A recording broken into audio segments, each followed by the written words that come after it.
Sorry, no speak English. Don't be a stupid bitch. We are in control now.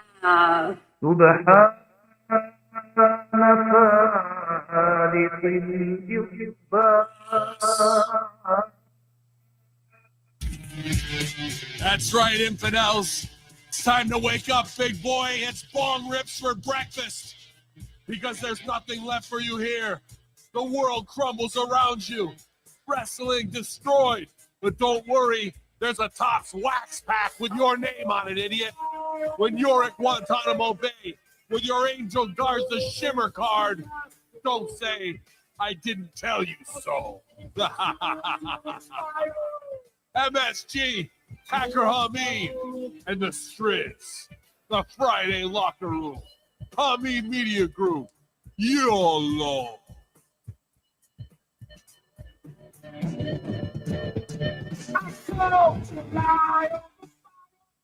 Oh, man. Light them up, light them up. We're back, you guys. Thursday morning, getting the taping done. I know there's issues, or so I've been told, with channelattitude.com getting our shows. So you know what? I'm going to leave shows up on YouTube. You guys want a super sticker, cheer, what have you, want to get it worked out, make sure everybody's getting some relief during this crazy days of summer early on with whatever sponsored riot, get me pussy riot, whatever riot event you want to tap into, or if you just want to have a riot and have some laughs here today, you're in the right spot for the Friday Locker Room. Matty Too Hattie, what's good, buddy? Oh, the world's going to hell in a handbasket. Told you. And I'm just chilling at home. Yeah, man.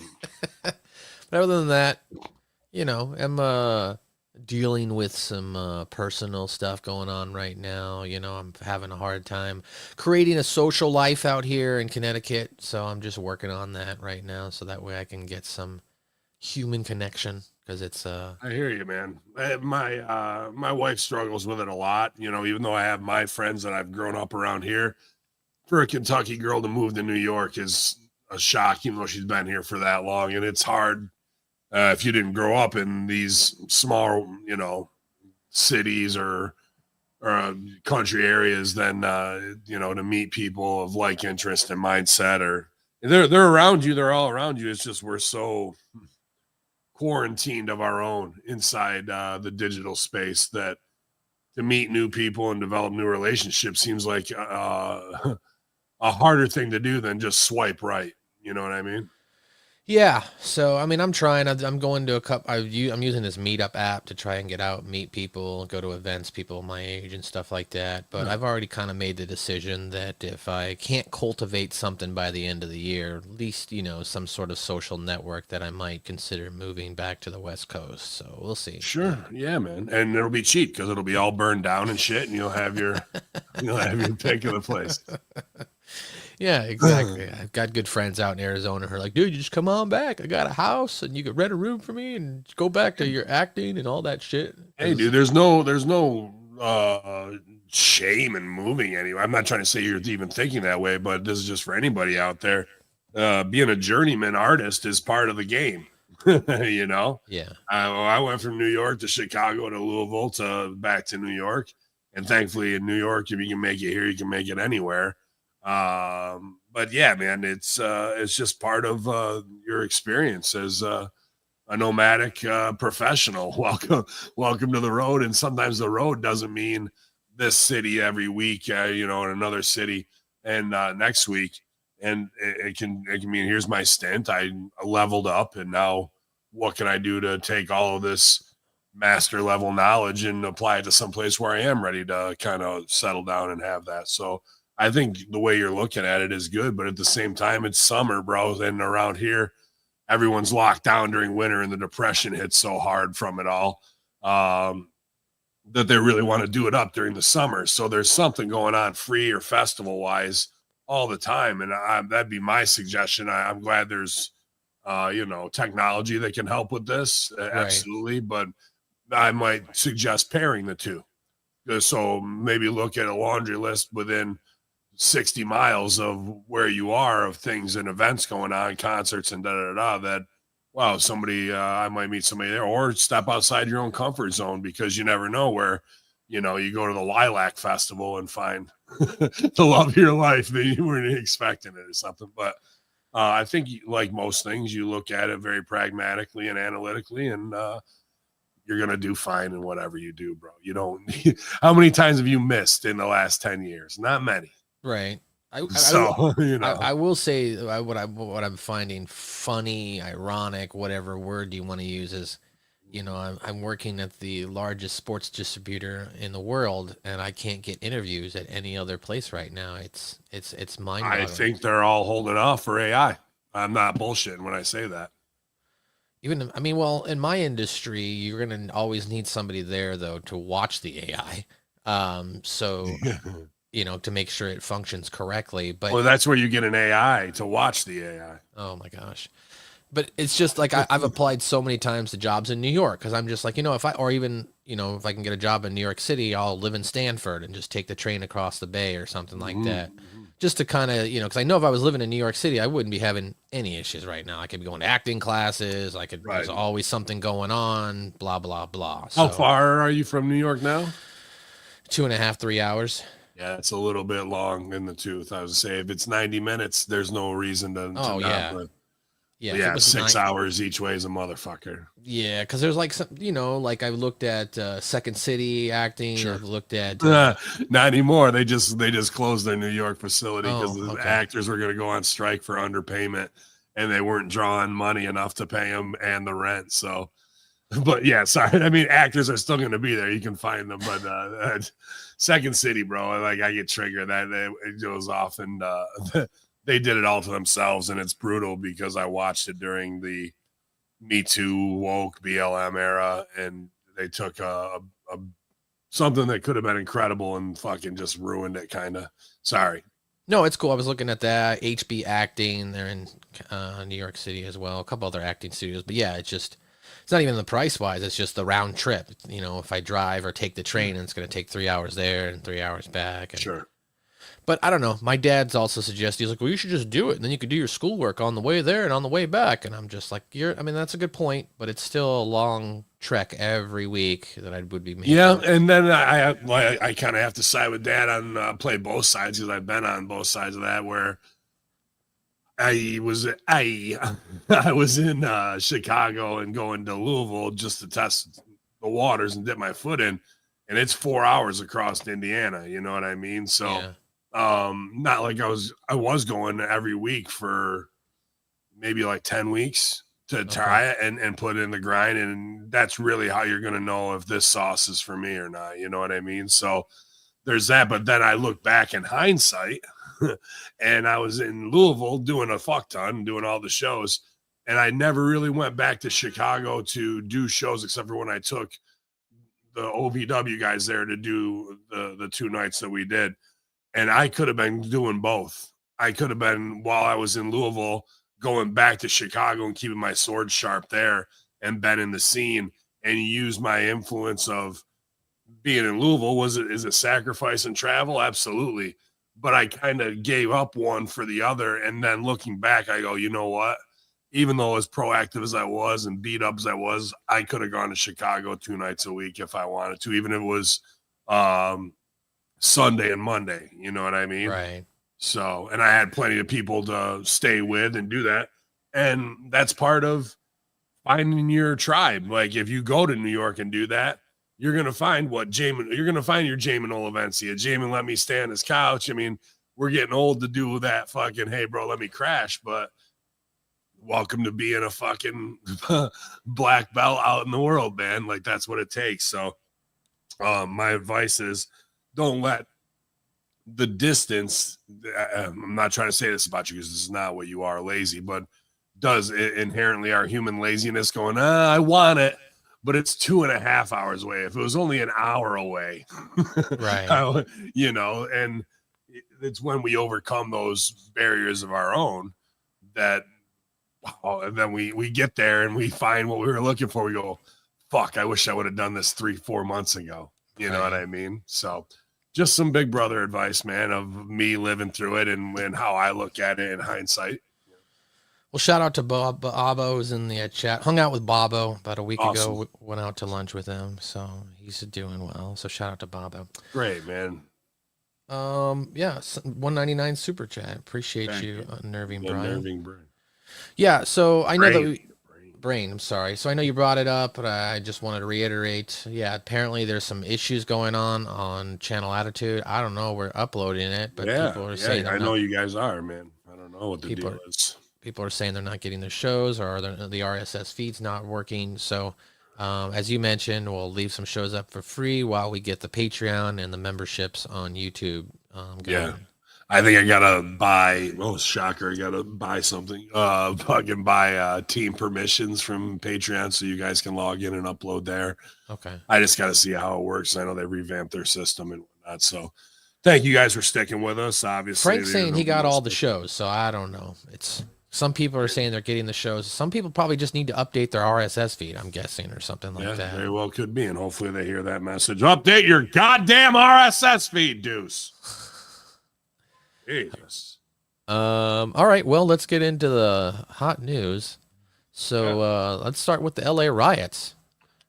So for those unaware, the Los Angeles riots and protests are erupted in response to aggressive immigration and customs enforcement raids targeting undocumented immigrants in Latino communities.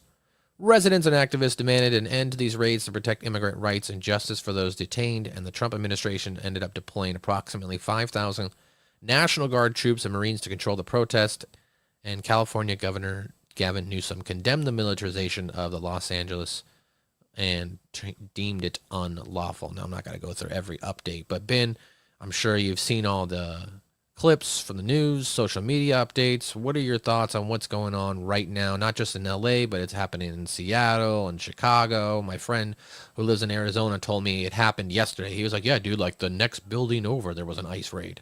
So it seems to be happening all over. Now, granted, Donald Trump ran on this. He said he was going to do it, so it shouldn't seem as much of a shock. But people are fighting back. What are your thoughts? Are they really fighting back? Well, they're fighting back. And we just so happen to have in Seattle, New York, Chicago, all huge Democratic cities. And did we not do this exact same thing for BLM and Me Too movement in J6 even? And then what did we learn about all those movements and all that? That it was all funded by 501c's and nameless that'll tie back to Clinton Foundation's Project for a New America, Soros Foundations, and now that there's plenty of propaganda out there like Craigslist ads. We're looking for some tough guys who are ready to be on the front line. 6,000 to 12,000 a week. Like somebody can easily make that Craigslist ad to put to the internet, but it doesn't mean it's not happening. And at the end of blocks where they're blocking things off, there just so happens to be a pallet of bricks there and a pallet of cinder blocks to break up to amp things up. So again, being played as pawns in a greater, FU from the deep state that they wanted their open borders immigration policy. And they set all that up to like, no, see, Seattle and Chicago and New York are with us, when the whole thing is manufactured and engineered by blue and green haired communists who have master's degrees in women's studies.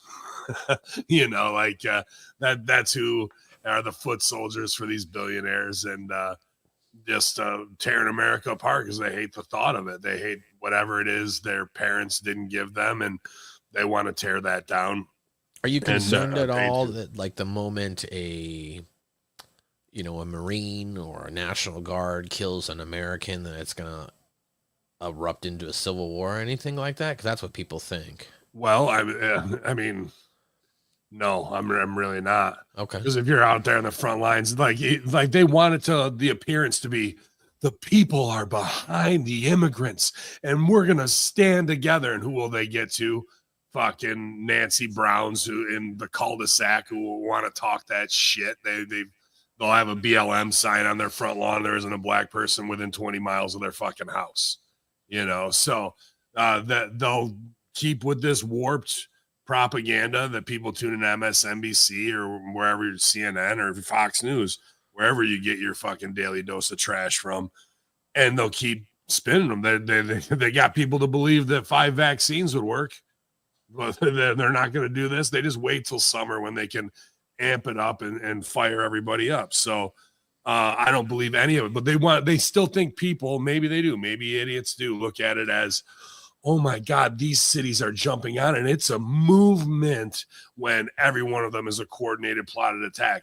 So to answer your question, if a Marine shoots some fucking Antifa kid who's 26 years old now and came out during the Greta Thunberg era, and he's fucking waving a Palestinian flag, and he's fucking Mexican, and he fucking 1/16th Mexican or whatever it is, and he rolls his R's and thinks that fucking makes him legit, but he's really out there getting paid 10 grand a week, and he's taking shots at Marines with fucking cinder blocks. You know what that is? That's not right to assemble peaceably. Right. That's a traitor against a country that's being paid. And what happens to traitors? You're lined up against a fucking wall and you're shot, bro. So it's everything they want to do to press the system and then go, wait, no, I have rights, when they're like, fuck your rights to everybody else, fuck your ability to pursue happiness and safety in your country. And then they turn around kicking and screaming like 2-year-olds throwing a tantrum because they didn't get the toy they fucking wanted, but they were out there because they spent 7 years in some liberal college fucking bubble, a think tank that was also MK Ultraing them constantly. You know, you got watch these Charlie Kirk videos. I'm not stumping for Charlie Kirk, but you see these fucking kids who went from chasing Pokemons to fucking philosophy class, and like there's no break in between them. They still have a child's mindset trying to espouse what some fucking bachelor's degree lifetime fucking professor is telling them, who's never made $1 in this world, who's never started a business, doesn't even have a family or family values. They're just doing what the upper echelon they're connected to and their colleagues tell them to do. So it just spins out of control. But it's when you cross the border illegally, whether you're MS-13 or fucking Hector, you know what I mean? You're taking a chance, bro. And is Trump shitty with the dude to go after families when they framed it up? We're getting rid of all the gangsters and shit like that. Well, if you were going to do that, you get rid of Russian mob, Albanian mob, Jamaican mob. There's plenty of other people that aren't just Latinos that are cartel oriented, you know? But instead we are breaking up and doing that. And a lot of that is to fuck you to California for how they've ruined our society for the last 30 to 40 years, you know, and with whether it's the movies and the messages. Meanwhile, they're doing satanic rituals and touching kids. Like, it's payback for all that kind of, as well as like harboring all these illegals and being like, nah, everything's fine. You can't touch us. You can't do anything. I dare you. Well, now you're getting something done. How dare you? Right?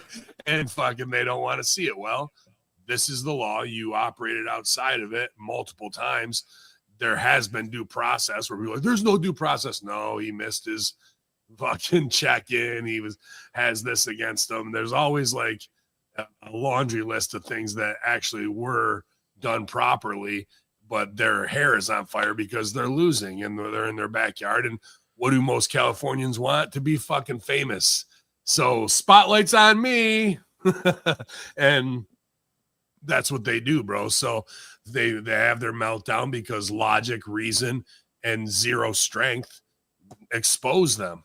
It exposes them for what they are. So do I like to watch American cities burn? No, but I do like people who've lived a lie knowing it and keep perpetuating it and making things worse have to fucking answer for the actions that they turned a blind eye to and acted like they were still superior.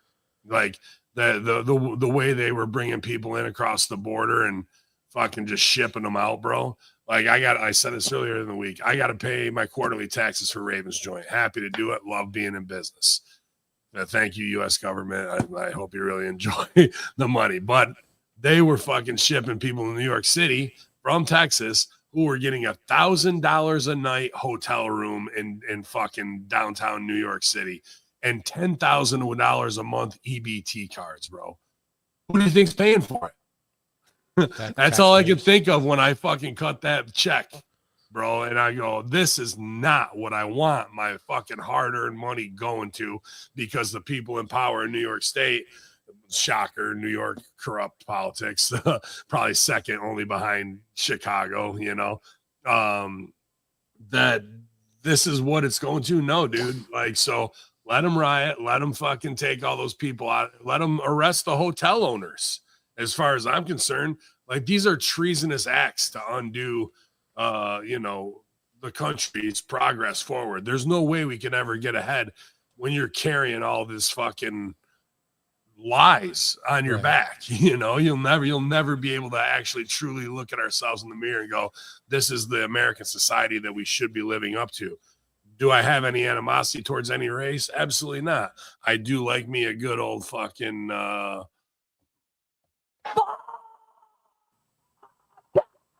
but you know, I've worked with every race under the sun in acting and in wrestling, and we're bonded, and humans are humans. But it's the fact that we let these divisive outside forces that control the media, only 5 companies do, control the narrative. And here we are again in a 10-year cycle, bro. We got sold BLM, Me Too, and COVID, and you're going to bite on it again?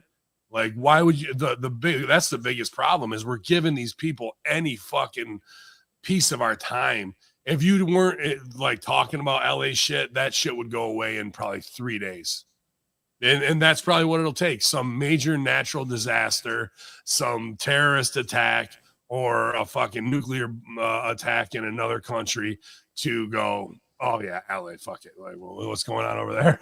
So what they're hyped up to do today is just the Orwellian 2 minutes of hate to get that fear and that negative energy going, and then we'll shift it over here to something else, and you're screaming about that. So how passionate really were you about the thing you were hot about 3 days ago that's no longer in the news cycle?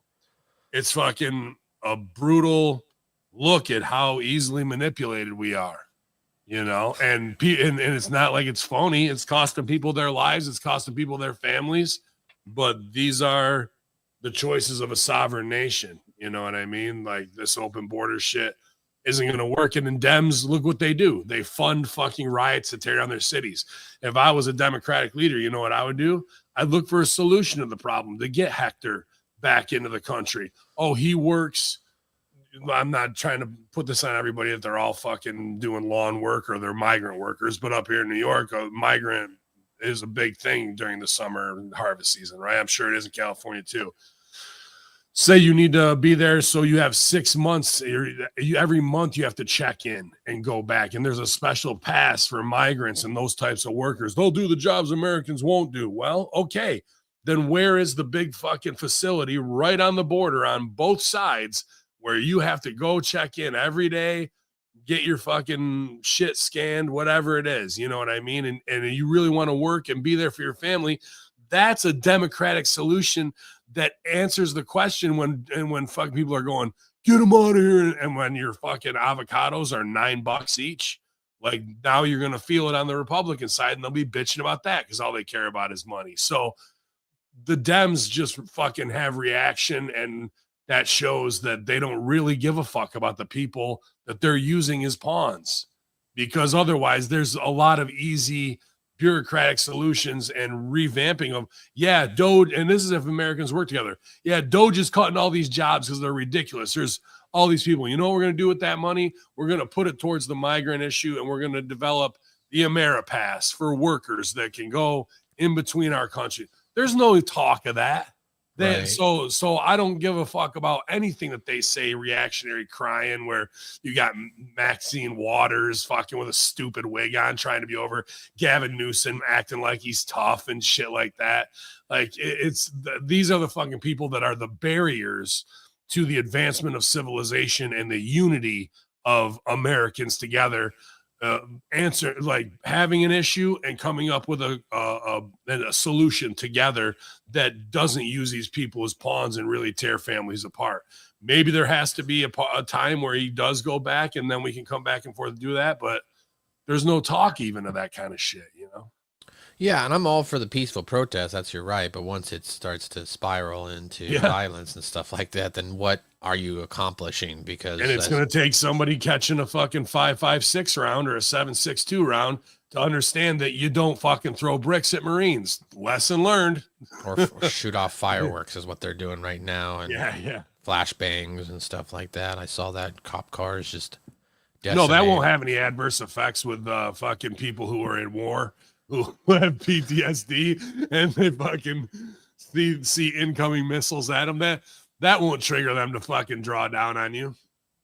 Not at all. Not at all. Well, there's some of your conspiracy horsemen talk to start off the show. I know that a lot of people still miss the conspiracy horsemen, so shout out to you if you wanted that conversation as well. Yeah, I appreciate it, guys. It's always tough. Stevie's stuff is doing so well. Ravens joint's doing, incredible, and I love being able to talk with my brothers. I actually got to hear Sal's voice. I miss him so much. We want to be there, especially with everything that's gone on. But I'm not gonna lie, bro. Even with Trump in office, if they're gonna take shots at him, I can't risk, especially having a license through the government to fucking do it. Even really, the conversation I just had is part of a risk, but at least it's on me. You know what I mean? But again, that's the strange 1984 world we live in, where they will, based on you have freedom of speech, do you? Because my shit's shadow banned on YouTube. Like that's why we had to start channelattitude.com. So whatever's written on some old document, they'll just do what they want anyway, even though they claim. But then when it comes for them, they'll claim constitutional rights. That's the fucking brutal part of it all. So when the head of YouTube passes away, I don't fucking shed a tear. I'll tell you that much. Well, these happy days are yours and mine. So happy days. Yeah, man. Hey. All right. So let's see. First story I've got here today is, according to reports, Judge Harvey Schlesinger Harvey slinging dick. That's what he's doing. Has ordered the parties of both Kevin Kelly and the Tate Twins and AEW to settle their claims in arbitration. Kevin Kelly, of course, is suing AEW, Tony Khan, and broadcaster Ian Riccaboni over his departure from the company, which Kelly feels was not handled properly. Kelly said that was initially started as a request for an apology, it spiraled into full-blown legal action. Kelly admitted... Wasn't it over some woke shit, too? Yep. Kelly alleges that Riccaboni defamed the broadcaster over his political beliefs ahead of Kelly's release, and the Tate Twins have disputed the reason for their firing, which was cited as no-showing events, as they believe it is a result of miscommunications.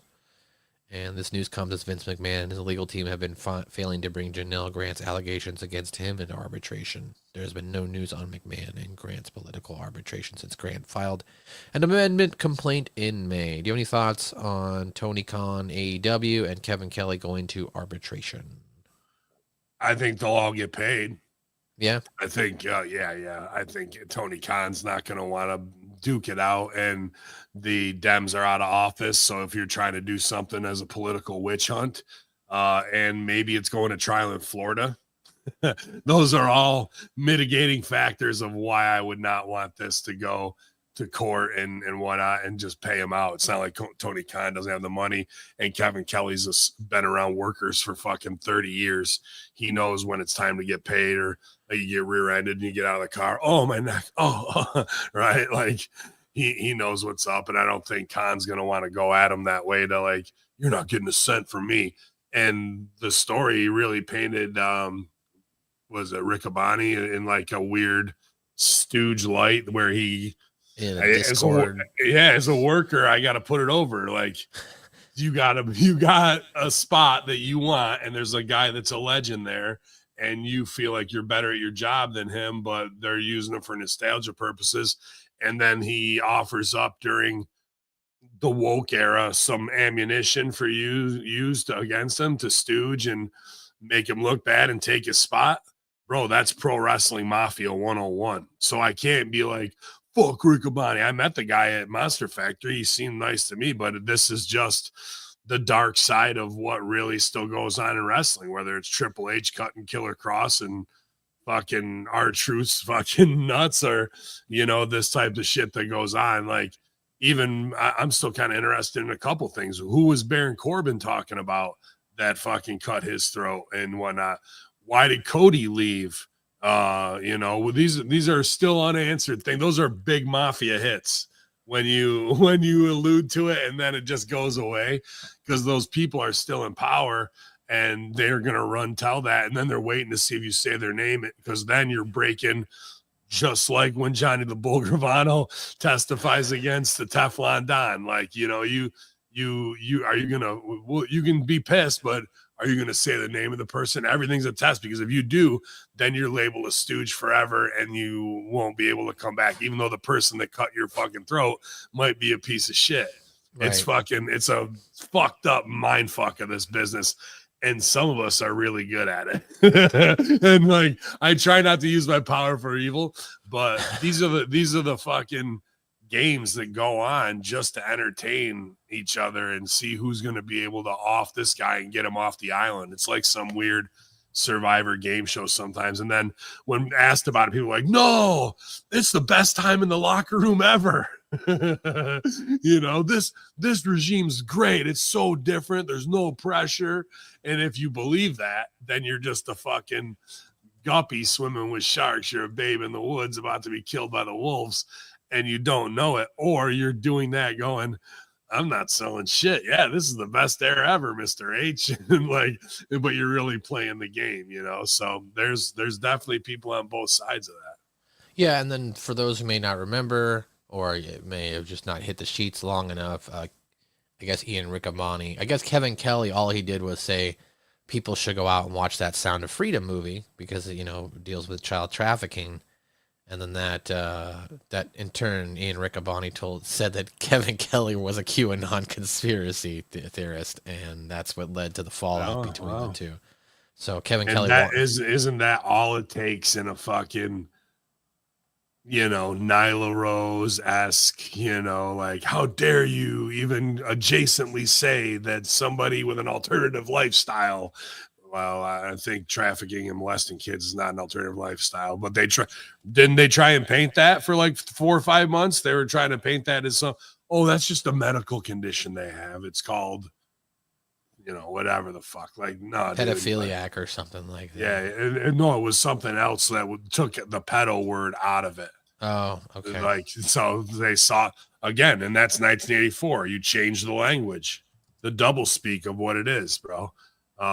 To something that means the same thing, but sounds much more approachable and rebranded. I mean, that's marketing 101. And when you're talking about that level of shit, who's really behind it? Minor attracted person. Yeah, minor attracted person, bro. Like, fuck out of here. You know, that's fucked. It is fucked. Bully Ray calls out total bullshit from an AEW segment. Ray doesn't think so. Basically, here's what went down. Ray looked back on the segment where Kevin Knight, Speedball Mike Bailey, and Commander successfully got the better of MJF and the Hurt Syndicate, setting up a trios match for the summer blockbuster, which aired last night. However, Ray doesn't think the Knight and Bailey in particular would ever get the better of Bobby Lashley and Shelton Benjamin in real life. He says Bobby Lashley and Shelton Benjamin get in the ring. Kevin Knight and Mike Bailey proceed to beat them down. Not beat them down, but, you know, drop kick, something here, something there, and they bumped out. They shine them. Right. Shelton Benjamin and Bobby Lashley, complete, utter, total bullshit. No way I'm buying it. I'm not buying it on any day of the week. I'm not buying it in any federation. I'm not buying it. No way.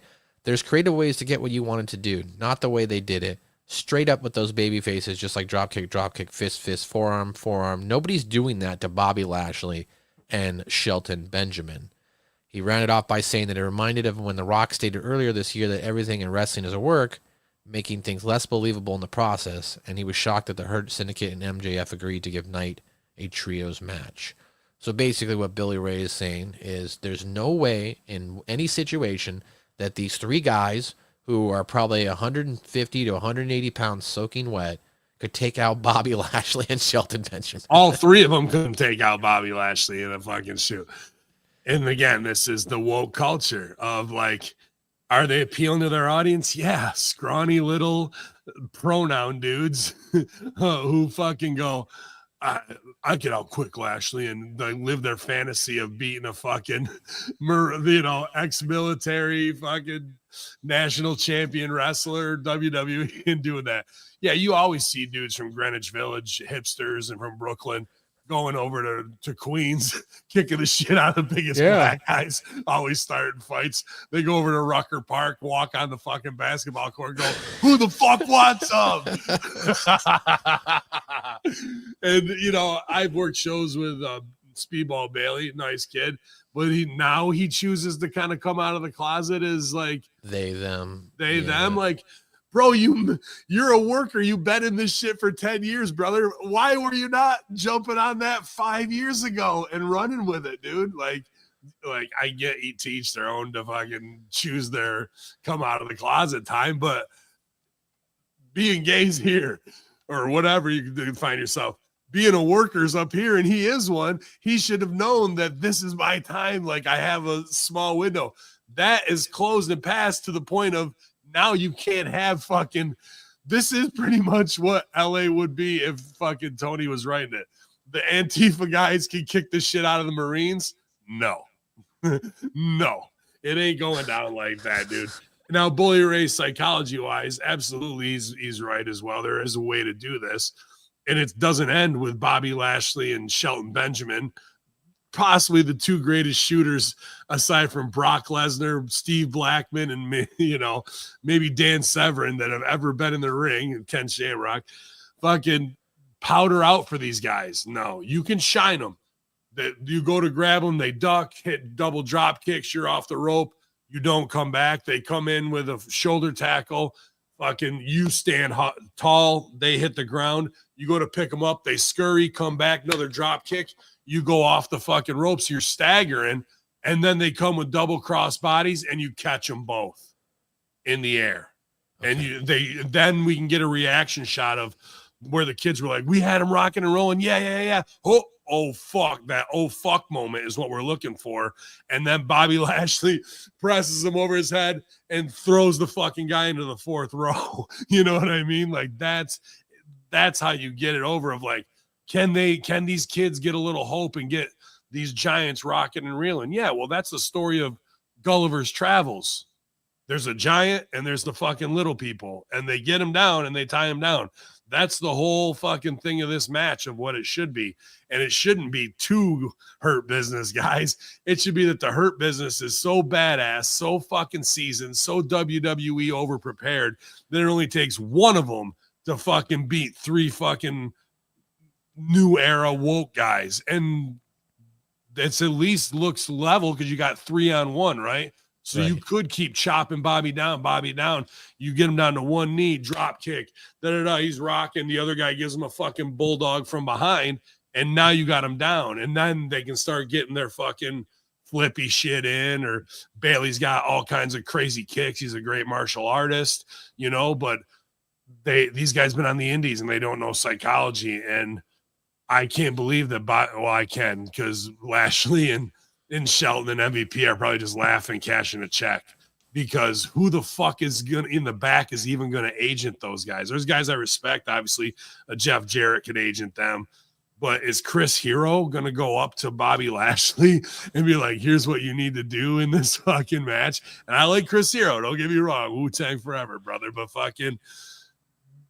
That's the ridiculousness of the situation. Bobby Lashley and Shelton Benjamin have a better wrestling mind than anybody in the entire production staff, the direction. So I can't believe that they're letting these guys fucking powder them out like that and take the high ground. So Bully Ray knows exactly what he's talking about. And I almost am pissed that R-Truth is back in WWE, because I absolutely loved Bully Ray's idea that he shows up in AEW and doesn't realize that he's in WWE, he's in AEW, and he thinks everybody is the person from the other office, and you could have called everybody every name from backstage and shit like that. Dude, for comedy gold, when I say establish the game and play it out, all the shit that R-Truth did with fucking JD McDonough, you could think you could put him in whatever dark group it is over there, and he would think that that's Judgment Day.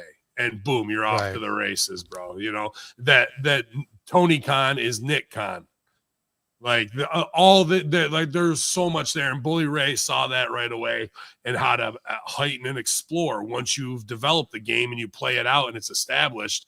Well, now we can go over here and do it, and that would have been great. But what does Triple H do? Fires him. Nick Khan brings him back, and then they fucking cut his hair to make him. This is the real me, Ron Killings. So now you're going to start a guy off as a badass at 53 years old and make him go wrestle and take bumps and not do any of the shit that the crowd really wants from him, which is funny and his brilliance and protects him from taking bumps. That's the dark side of wrestling. Yeah, we got R-Truth back. You know what? We're going to push you. And so what's that mean? R-Truth gets to go out and wrestle at 53 years old. Can he? Absolutely. He's fucking the man, but nobody wants to see him wrestle, bro. We want to see him at the right time with the right comedy and disarming people and putting them in the moment because his performance is so genuine. But Triple H and those guys are so vindictive that they'll sell him on, this is going to be your push all the way to the top. And yeah, it might be, but if I'm 53, I'm like, fuck that. I don't want to go wrestle matches every night. And that's the unspoken, oh, but you wanted this. The people wanted you. They want you. And to not have Cena cut his hair, to have him do it himself, these are like big heat moments that they're just going, fuck that. We're not going to let him do that. You're going to go and cut a promo and cut your own hair. Dude, that's no heat. That's huge heat right there. And that's what sells tickets. They're sabotaging him in the first night that they brought him back and how not to get him over. But then even if you know it, what are you going to go complain? Because you got 3 minutes of spotlight on you. What are you going to do with it? He did deliver in what it was, but it was completely the wrong way. So you didn't find it to be like a powerful moment or anything like that? Fuck no. What would have been better? He's back as R-Truth and he gets jumped right away and fucking because Cena thought he was gone and fucking shaves his head and leaves him like that, and could have taken those fucking things and put him on Triple H's desk because the heat was on Triple H and Nick Khan for firing him, not on Cena where it should have been on Saturday Night Main Event. Whereas if you lose this match, you're gone from WWE forever, right? And so then they even shotgun bringing him back in a week's time. Should have let that heat build, but the fact that the heat's on the office was the wrong spot. So we need to take that heat and get it back with Cena. So you align Cena with Triple H, and that puts it on there. And what is game? I don't want to be an on character on air. Yeah, sure you don't. Sure you don't. So if we had the heat in the wrong spot and it needs to be on Cena, then Cena needs to be a hitman and almost make it look like Triple H is the one that sent him to do it. Yeah, I don't know. It's an interesting way of them bringing back Ron the Truth Killings. Or I'm sorry, yeah, Ron Killings. It's not that interesting, to be honest with you, to me. It's lower level. Because what he's going to be like, you guys brought out the real me. So what is that? Like, to me, that would be an intelligent businessman who has black pride and doesn't want to be made to look like fucking a joke anymore, right? Like to get everybody over. Okay, at 53 years old, how many great comebacks in sports have happened where you're now the fucking dude and you really are going to be a hard ass badass who fucking does like big moves and shit like that at 53? It just doesn't make sense to me, bro. Like it really is like like when you see Mike Tyson come back to fight, it's not really that good, right? Right. So we didn't really learn anything, and I feel to me that is sabotage from the office because okay, he's back, but guess what? He's gonna work. He's gonna work. I don't care. He's wrestling 3 nights a week. That's the fucking pettiness of what they'll do over there, you know, and you'll never know it as a fan and you'll never know it as the talent until you feel it and you're taking, we need you to pull 20 minutes tonight. And then tomorrow you're going to work a 6-man tag, you know, like that you can't complain because you just got your contract. Right. So it's all this unspoken mind fuck, bro. And the fans and the characters and the storylines suffer more than are sacrificed really at the altar of wrestling politics and the mafia. Well, speaking of wrestling politics, Damian Priest reveals a perk that he received when he negotiated a new contract. So during an interview with Cody Rhodes on the What Do You Want to Talk About podcast, Damian Priest commented negotiated a new contract with WWE in 24, revealed that he received a perk of being able to sit in first class on plane flights. He said, I was like, hey, I don't want to be in pain anymore. I don't want to wrestle and then be hunched over because I'm sorry, I'm a big guy and I don't fit. And they were like, yeah, that's not a problem. You should have had that already. And then this is what was interesting. He said, well, I don't know the rules. I don't know how to politic. I don't know how to ask for stuff. That's just not me. But that was the first time they were like, yeah, you can sit on the front of the plane from now on. So what do you think about Damian Priest saying he doesn't know how to politic in a world of politics of professional wrestling? I believe him. I mean, to some degree, he's a Monster Factory guy. He came through ROH, and he definitely should be in first class, just not based on being a superstar alone.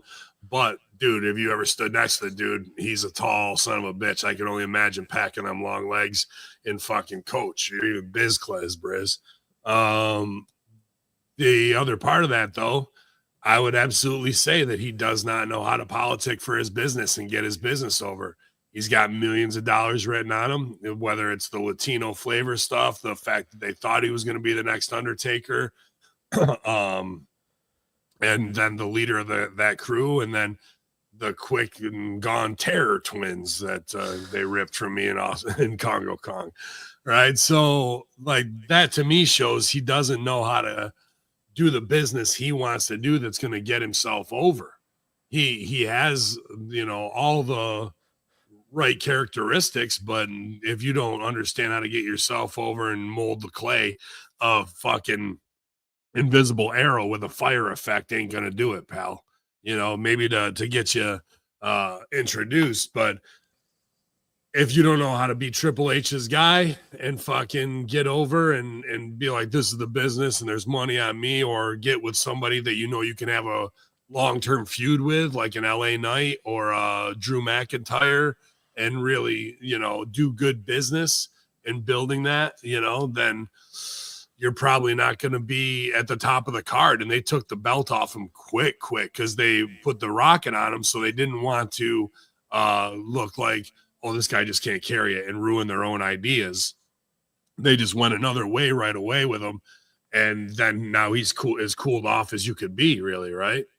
Yeah. So what are they doing? Puerto Rican Pride Parade stuff. That's always an easy go-to. And, I'm sure it makes him feel really good. And they've shown him at the New York Yankees and being honored. He's got his own fucking sign on his block that he grew up on. So that's interesting to me. So it's not like they're not putting effort in, but you got to be careful, because I remember the Mustafa Ali stuff where he was switching gimmicks every week. So what is it? Are you an honorary Yankee? Are we going to tie the New York Yankees in? Is Mike Judge going to come? But so what I would do if I was going out with the Yankees, I would have done a shine spot where not Mike Judge, Aaron Judge. It's Mike Judge bringing Beavis, but Aaron Judge gives him a fucking bat. And that's his new thing. And he becomes the guy with the baseball bat who's like the fucking regulator punisher. You know what I mean? Of like, when somebody's down and out and needs help from a big brother and injustice is being done, who's going to be there? Especially during time of ICE deportations, there's a lot of fear. Dude, you can make this guy into a Latin superhero with a non-lethal weapon, that could be lethal. So bat shot's not that hard to take, and you can get ones that even are hard rubber that look wood and fucking go at it. So I think he could be that kind of superhero if he wanted to be. He could also take that and really do something big in AAA.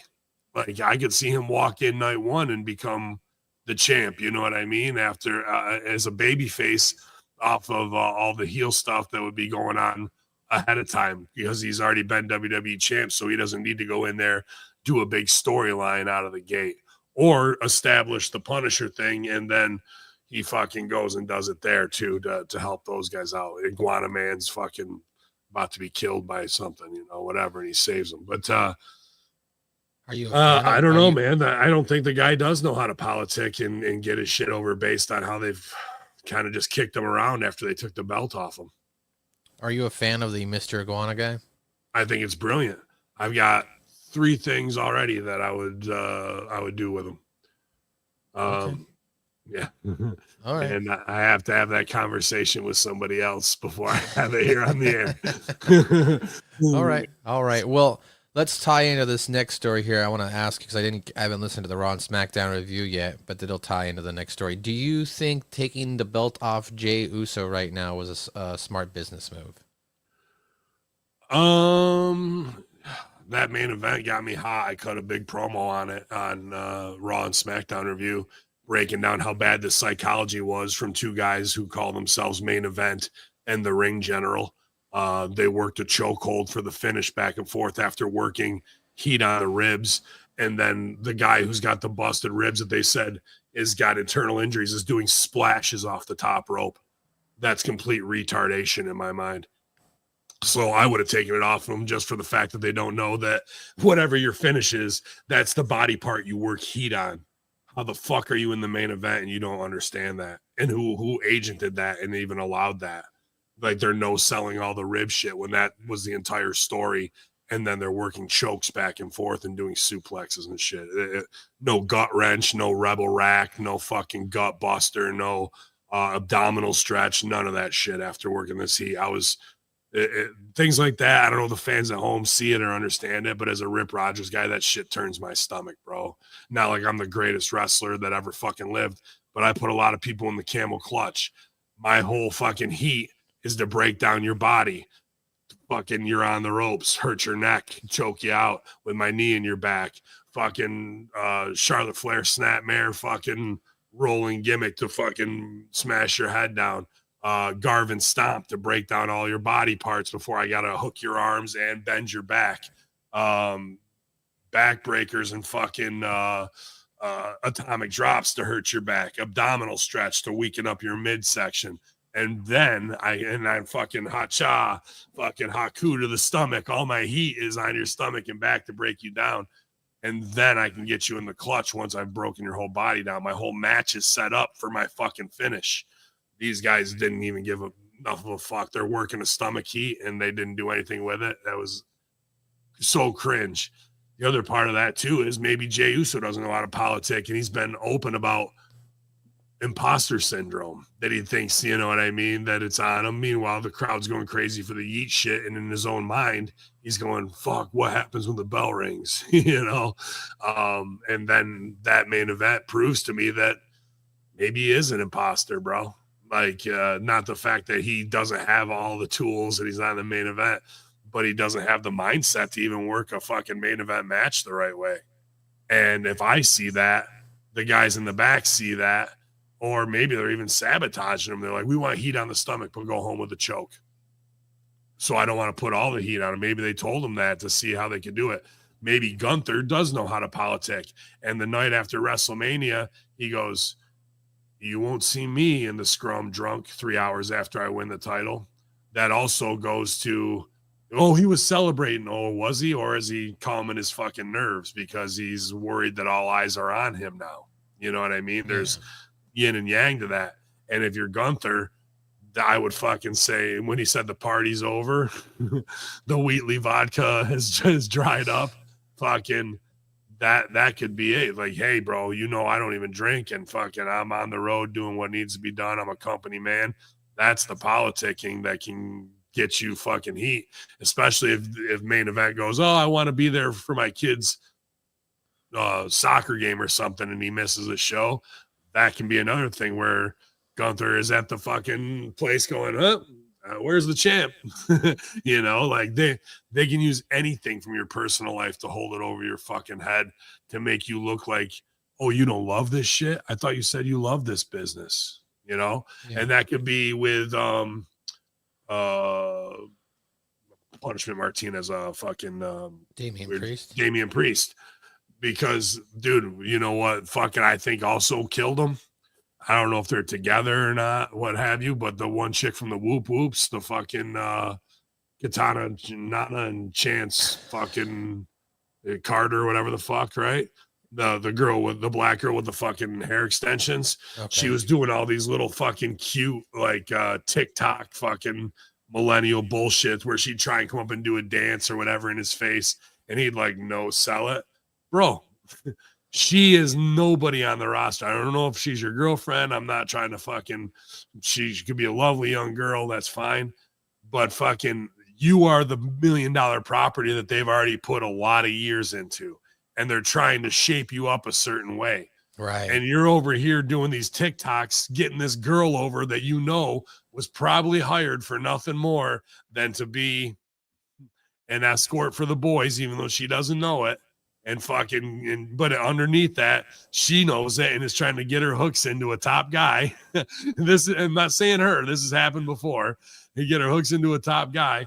And really what she's doing is becoming an anchor around your neck for heat, because the Stooges are going over to Triple H and not even saying anything. They got the phone right there and they just fucking hold it out. And fucking Game looks down and sees fucking her doing a dance, and you're in the TikTok, and he just wrote 5 pages for you to be a badass, and he doesn't even need to say anything. He just fucking exhales, and we go on to the next thing, and that part's scrapped from the show. Nobody has to say shit. Just some stooge brings up Instagram and goes like that. And fucking, that's how fast you're done in this business, bro. That's how quick it can happen. And if you don't, and he's just probably having fun at home, or is doing what he wants to because they're on the road and they're bored, or what she wants to, but he should be going, don't put me on that shit. I'm fucking scheduled to, go into a main event. And then when this has been rewritten and we're going to put you in something else in another 2 weeks, and then you start getting pushed off, or you start getting pushed off and they're like, hey, we need you at the Yankee game. And now you're going and having fun. You're being an ambassador. You're not taking bumps. You like it, but the reality is you might not be on the show, and they just worked you by sending you out there doing these things. So it could be any of these things. It could be none of them. That's the paranoia of wrestling too. Like that, you have to sit there and ask yourself, Matt, I got to say, you're looking like Killer Cross right now in the shot. You look like Killer Cross's little brother, the way you just were like looking at me. I was like, holy fuck. Same beard with the hair pulled back. Right. No, but your facial structure is similar too. Man. Maybe I can play as a double in a movie. Well, I would say or get a super hot wife like he's got. So. I'm trying. But yeah, man, like that's the dark side of the politics. And to me, if you're open about your imposter syndrome, that is showing weakness. And you just to even say that kind of stuff shows me you don't know that you're swimming with the fucking sharks, bro. Yeah. I don't care how many Shawn Michaels, Divas, fucking cutesy videos are out there. These guys are fucking going home and going, dude, they don't fucking get it. Who cares? We just got a new top sponsor. I need you to come do a card opening with Sam Roberts. Oh, okay. Well, sticking with the Jey Uso Gunther, so as seen during the 2024 WWE Bad Blood PLE, Gunther was involved in a promo segment with WWE Hall of Famer and Goldberg. Goldberg later confirmed that he will be having his final match in 2025. So in an update on his status, Viper of Bodyslam.net notes that Goldberg is reportedly planned to return next week on Monday Night Raw, and the guess is he'll be coming for Gunther as expected months back. So do you think that they pulled the title off Jey Uso because they want to set up Gunther versus Goldberg for SummerSlam? I thought they pulled it off of Jey because SummerSlam, you want babies up. I don't think Gunther will hold it for a long time, and maybe it's not Jey taking it off him. Maybe it is Goldberg. Maybe they will do a legacy thing. I know he wants to get his kid over, so I'm sure that's part of the deal. You know what I mean? I think we'll see that kid again. And he got the same fucking shitty 1995 tribal tattoo that his dad has on his shoulder. It's funny how bad that was during that Pam Anderson years. And now we're back to it as a nostalgia thing of white people pretending they're fucking Samoans. Good rib, everybody. That's all. It was when I saw it, I was like, that's almost as bad as Will Ospreay's tattoo after the fucking Wembley show with the wrong number on it. So yeah, dude. I don't know. Maybe they will put it on Goldberg. It's TKO. You just don't know. And I hate to take everything to conspiracy level, but Goldberg is part of the chosen tribe, and TKO is run by Ari Emanuel. So if you want fucking strong Israeli power at the fucking helm, and Goldberg was open that he wanted his final match to be in Israel, but he probably won't be able to do that, even though Goldberg's never really been, Shabbat Shalom in front of people's face. He's never really embodied that as like putting it over that I'm, Jewish and this is my persona. And I like that. I like the fact that it's known, but he doesn't fucking flex it. And maybe behind the scenes, he'll use it as a supreme worker to get what he wants, which could be his kid over and one more time to hold the championship up. And that would be Babies Up too at SummerSlam. So it fits the mold. I just thought they took it off Jay mainly because of they need Babies Up at SummerSlam. All the other stuff I said before, I was high Triple H, so just give me a job. It doesn't count. work for Road Dogg when he says. Hey, VKM, right? I mean, Voodoo Kin Mafia. Yeah. The last thing I've got here is Netflix is developing a brand new professional wrestling drama series called Tuesday Night Titans. According to Deadline, Netflix is developing a professional wrestling who was with Michael Notarel, who was formerly a writer for WWE. He's the show's creator. So it says it's set in the spectacle-driven world of professional wrestling. Tuesday Night Titan follows a tenacious writer who risks her career in the big leagues to recruit her estranged childhood best friend, a jobber wrestler on the indies, to join the same behemoth company that idolized in their youth. Their destinies become entangled as they battle personal demons, ruthless colleagues, and their complicated history in an industry where kayfabe wrestling stage reality isn't confined to the ring, but bleeds into every aspect of their lives. It sounds like a Vince Russo version of a WWE show, but with the female. Am I reading that right? Yeah, I liked it better when it was called soap opera or rope opera, and Vince Russo wrote it. And I got the script right here on my fucking desktop, and it was about a family man who's on the road dealing with the ups and downs of kayfabe and heat, and how will he manage his family at home? So.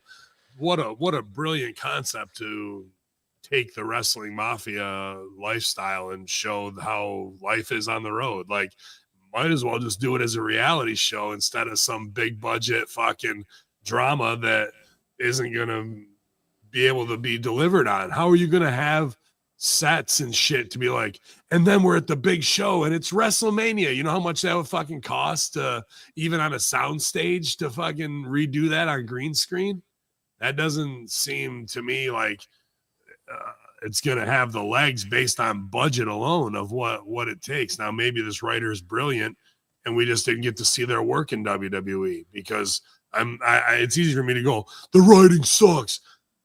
No, the editing and the script ripping sucks. Maybe they were writing great stuff all the time. You know what I mean? Yeah. Because allegedly when we were, I give it to them and only 10 to 20% of it would get done properly. Like, what was the Antifa thing? Retribution, right? Is a perfect example. That was supposed to be a whole summer of anti-establishment terrorism acts, and in 3 weeks they were wrestling in the fucking ring.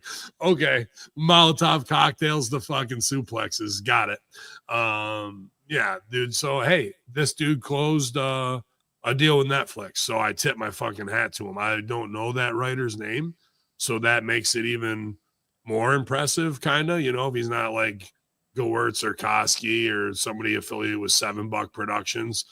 Is 14th and I going to be a part of that? I don't know. So, but wrestling content means you're going to need wrestlers. So you can't really, you could bring in people who are ex-WWE who have a big, following to help with that. The podcast stuff, I'm sure we'll be talking about it. So it'll give us great content so you can tap into that market. The marketing's there. The writing in the show has to be there, but really it gets me excited for guys to be able to get work as stunt doubles, extras, trainers, and people that might not get a shot at WWE might get a shot at doing this show. And then you're Netflix famous, which is almost more important than being WWE famous, because you could parlay that into another show, because directors will see you on Netflix. And if you do a good job, hey, I want that person in my shit too. Right. So you could be in, some reboot of some Escape from LA type shit, because I'm just thinking of guys like Mike Skyros, or even what Stevie did with Heels, to do stuff like that. So there's so many opportunities when a show like this comes around for wrestlers who may never get the break in WWE, but are perfect, then look great and are trained and can make an actor who's never done wrestling, protect them, keep it safe, and make it look good. So I think that's good stuff. I just don't know if, based on the elevator pitch, like two best friends, one made it, one didn't, and now she's gonna do him a buddy favor, bring him on the road to watch her back, and what could possibly go wrong now? Or like they're driven together and then it's a romance on the road. Well, that always ends well too. So Zane Vicious, absolutely. Get me Luke Hawx. Luke Hawx is the man with this stuff, and I wouldn't doubt that he's already attached, because it was a facilitator and putting call out for talent and whatnot. He did all that for Heels. Like, that guy has a world-class education as a fixer and a booker and a promoter, and getting people in that crossover to into the silver screen off of wrestling. So I'm sure Luke Hawx is already connected. And I bet Chavo Guerrero too. Well, that's all the news I got. I mean, there's other stuff, backstage when Roman Reigns returns, they're unifying the AEW championship belts, another belt, when the next WWE draft is going to happen. Just minuscule news. So, but that's all I got today. Unless you have anything else, Ben? No, I didn't have much on the sheets. I was hoping Striz. It's early in Phoenix, as you know. It's only 6:15 now. Yeah. I had sent him the link. I just wanted to hear his opinions on Worlds Collide and Money in the Bank, because he was at both, and there was people were saying it's empty in here, and Striz was in our group chat with the 2CW office, and he's like, dude, that's bullshit. It's fucking packed in here. So. I just wanted to, I miss Strangler. So, but I appreciate all the work they do on the Wednesday locker room. I'm sure he gave a great breakdown as well. That'll be, hopefully up for you guys to see. If you're having trouble with the RSS feed, I don't know, refresh, whatever. I don't listen to our shit because I'm tired of hearing my own voice. I will look at Maddie's sexy killer crossface so early in the morning. Man, I'm just trying to think. There are no other wrestling news, and I'll be at Ravens Joint all weekend long. I'm going to see Dan Soder tomorrow night do stand up. I'm kind of excited about that. I excited and perturbed. Like, I've tried. I don't like to miss on things, and I've reached out to just in DM. I got to find a better way to do this, whether it's get with Funny Bone or this theater, the Westcott Theater. So I wanted Master Killer when he came through town, and Dan Soder now to be at Ravens Joint to do a 2-hour meet and greet signing, Right. These are artists. This is what Josh and I love, is artists that we care for and respect and had influence on us, to come and do, make some money, extra money. They're on the road. Let me pay you, what your get is, and come over for 2 hours. I'll hook you up with the best cannabis in New York State. And for some reason, I keep getting kayfabed on that shit, and it's frustrating to me, because that if you wanted to get to me, big leaguing me is one fucking way, because then I want to fucking tear you down, and it could be one of 1,000 things, but that's just my wrestling brain. But if I was on the road in Syracuse and didn't have fuck all to do in the afternoon, I would want to make an extra $2,000. Fucking go do a 2-hour signing is an easy fucking thing to do, right? So I'll find my way around it. It's just sometimes things don't align, and that's the way it goes. I just hate when I'm trying to make moments for others and ourselves, and we don't even get the opportunity. That shit just kind of irks me a little bit, I feel like when I see, he's coming here, I respect his comedy. He does the Macho Man best impersonation. He's a wrestling guy. He likes weed. And like, here we are. It's all right there, and you can't even get a fucking response. Like, treat me like a fucking mark, bro. Like, we'll see, dog. And I won't be a dick to him. I'll say, great set, and man. Hey, next time you're in town, would love to have you at my dispensary to do a signing. And he'll fucking go, oh, are you the guy that fucking DM? Yeah, I'm the fucking guy. So we'll see you in 10 months when you come back around again, maybe. You know what I mean? Yeah. Like, Tim Meadows, that's another one, bro. Like that got to me because those are my comedy guys from Improv Olympic and shit. I was his talent handler 25 years ago and got him weed then. Like, you're here. What the fuck are you doing? Let's do something and make some money together. It's not, hey, it's the morning show and Dan Soder's here. Hey, do your Macho Man. Like, it's none of that shit, Right. you know? So that just kind of got to me because I just want to make moments in entertainment for people, you know? So, but y'all, man, we'll leave this up here, you guys. Make sure you're sharing all those Kaz clips and interacting in the Facebook Hameen Media Group. We need it. Group. And yeah, go ahead. I was just gonna say, I mean, for those who are on Channel Attitude, I'm still gonna put this up. So if you know, if you want to watch it on channelattitude.com and your RSS feed is working, or it's not, hopefully it is working, refresh it maybe. I would also suggest sending in a ticket to the tech people to see if you can get some assistance that way. But yeah, I will still be posting the show for those who maybe missed this show and don't know. So Deuce, have the RSS, sign an NDA, and get some CTE when you get a second. We got to get out of here, pal. It's Hacker Hameen. It's the man himself. Catch him on, I don't know, whatever app. If you want to get sexy or if you just want to go hang out and watch a concert, Maddie's ready to go. He's down for a summer of fun. And so are we. And don't let all the bullshit get to you, and don't sell for, you know, whatever they're trying to do and to tear this country down, man, because that just feeds into everything they want it to. But you're not gonna, because you're part of the Friday locker room here. Hameen Media Group, channelattitude.com, YouTube, and every other place you can find us. Hacker Hameen. Choke the life right out of you. Goddamn right I am.